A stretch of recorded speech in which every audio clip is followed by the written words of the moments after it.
When people think of the word blonde bombshell, they immediately see Marilyn Monroe. But she wasn't the only sex kitten in Hollywood. Connie Stevens was also on that list, and like Marilyn, boy was she dangerous. However, she was also a danger to herself as much as to others. You would even think she hated herself with the destructive path she followed and the kind of men she was in relationships with. This is the scandalous story of Connie Stevens' love life. Before we mention the other notorious things that Connie Stevens was involved in, let's talk about the good stuff. The singer and actress is a philanthropist. She supported a cancer group, and her efforts were so crucial that she got the Lady of Humanities Award from Shriners Hospital and the Humanitarian of the Year Award from the Sons of Italy in Washington, D.C. The singer and actress also created the Wind Feather Project to provide scholarships to Native Americans. In addition, the actress is committed to the United States veterans. She joined Barbara Eden and Lee Greenwood for Bob Hope's USO tour around military bases and hospitals at the expense of her young daughters. Abandoning her daughters for one thing or the other would be a recurring thing in her life. But we did say we'd talk about the good stuff first. The singer and actress also went to Vietnam to help boost the morale of the men fighting there. Those men greatly appreciated her visit, and the United States military also did, and they awarded her for her commitment to the veterans. So, let's now talk about the not-so-good stuff. Connie Stevens was a superb singer with her velvet voice. Her warm voice could melt hearts, and her performances were divine. However, she wasn't just a superb singer. The Sex Kitten had some acting talent and has appeared in a few films and on TV shows. Also, she had some little business sense, as she once owned a line of skincare products. But she was not the best mom, and that's us being nice. She was too far gone in her pursuit of career improvement that she forgot to protect her daughters from people, including her second husband, Eddie Fisher. Don't ever get us started on Eddie. He was not exactly Father of the Year, or even a day. What kind of father would ask his children to take off their clothes so he could see their privates? Connie not only didn't protect her daughters, she actively put them in harm's way. The singer and actress had her daughter, Jolie, help with her addiction to illegal substances. Jolie even kept an inventory for her mom. Doing this would scar the young girl and set her up for a lifelong battle. And we mean a battle in every sense of the word, as Jolie struggled and gave everything to ensure she didn't develop a full-fledged addiction.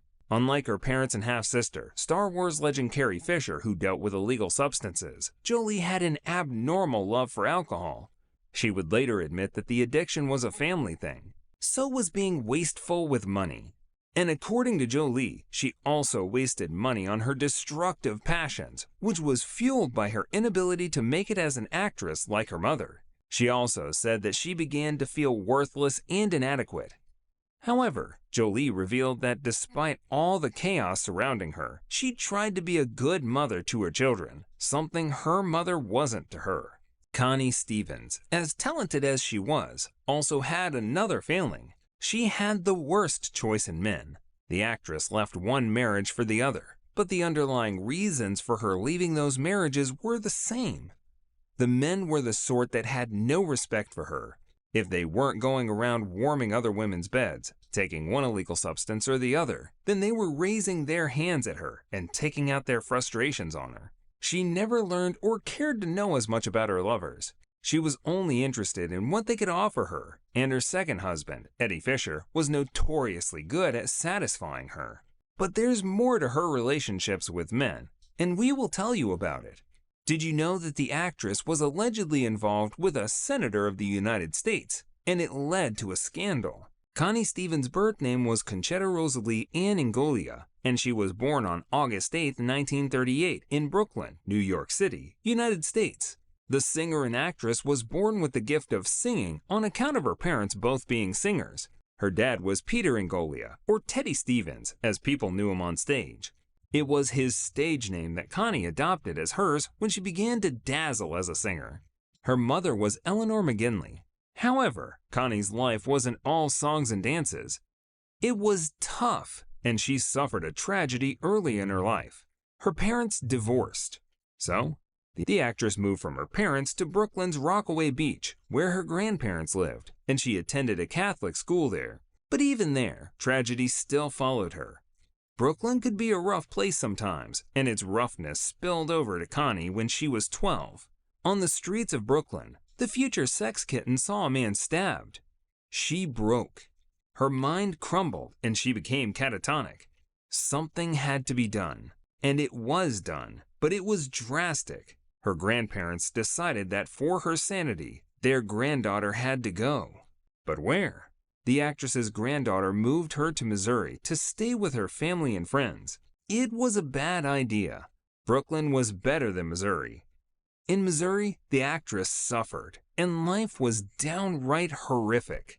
However, it wouldn't be permanent as the actress always kept in touch with her parents. At some point, her dad said no more and came to take his child from Missouri for her to live with him in Eagle Rock, Los Angeles. It was much better than Brooklyn and Missouri. It was a rich place in the old area northeast of downtown LA. Immediately she got to her dad and he put her in Hollywood Professional School and she began to attend classes there.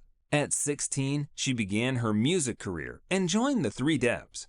On the side, too, she auditioned and tried to grow herself as an actress. She made her get her first notable role in the low-budget teen film, Young and Dangerous, alongside Mark Damon.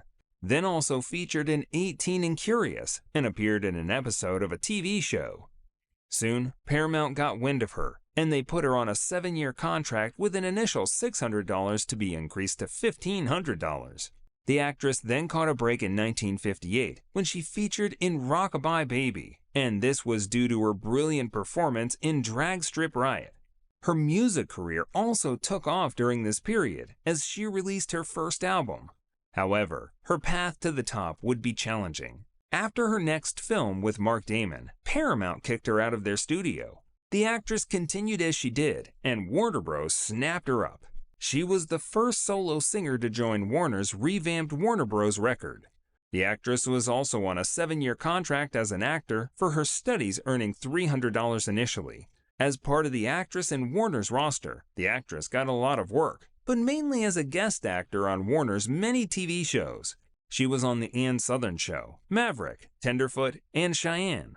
On one of those shows, 77 Sunstrip, she and her co-star Eddie Burns sang Kooky Kooky, Lend Me Your Comb. The song would be one of her best performing songs as it became part of the first 4 songs on Billboard and also a gold record. She and Burns would also partner together for another series. The actress, Adam West, and James Garner worked on a Western series, but what set her apart from the rest of the Warner Bros. Gang was the hit series Hawaiian Eye, which ran for 4 years. This series was about 2 private detectives and security experts who run a film in Honolulu, Hawaii. The 2 solve mysteries, protect their clients, and retire to their luxurious hotel after each work. Sometimes they are assisted by Cricket Blake, played by yours truly, Connie Stevens, and with Troy Donahue's Philip Barton lending a hand later on. Connie's performance was sensational, and it broke her out as a superstar actress. With her singing abilities, she was a 2-for-1, and it got to her head. Well, not that it shouldn't have. The actress was tired of the TV shows and wanted to be in movies. So she went to meet her studio. They listened to and paired her with Donahue for 3 films where she played a local girl, an unwed mother, and lastly, a lady in love. But it wasn't enough for Connie, and she threw a tantrum. She refused when the studio asked her to go on a publicity tour. Well, she would learn soon enough that you don't do like that to a powerful studio. They quickly kicked her to the curb as they suspended her. But her talent was undeniable, and they brought her back. However, it was bye to the big screen for her for a while as she appeared in more TV series. Then her big moment came. Her studio gave her a lead position in a horror film, 2 on a Guillotine. After this, she returned to the familiarity of TV series. This time it was her show, Wendy and Me, which ran for a year. The show's producer, George Burns, also acted in it. But still, something was lacking in the actress, and it wasn't sexiness, we tell you, or men. The actress remained with Warner Bros. And got herself a new contract to be featured in a film each year. However, before she got the contract, she complained. The actress said, "I've done the teenage epics and want to move up into something like Virginia Woolf or Anything Wednesday. I want to be a big star, but do I have to throw tantrums and behave badly to get there? Can't I just be talented and work hard and be happily married?" Well, it wasn't only her acting career she was having issues with. Her love life was a complete disaster, and maybe disaster is an understatement. What is worse than a disaster? Doom, maybe? Anywho, the actress had a great beginning to her high-profile love affairs. Did you know that she and Elvis dated? Yes, they did, and it was glorious. It was also better than all the other relationships she had. While she was Cricket Blake, the actress received a call on set. It was the king of rock and roll. Connie was positively stunned, but not as much as Elvis was by her beauty. But then Elvis was attracted to any sexy woman in a skirt.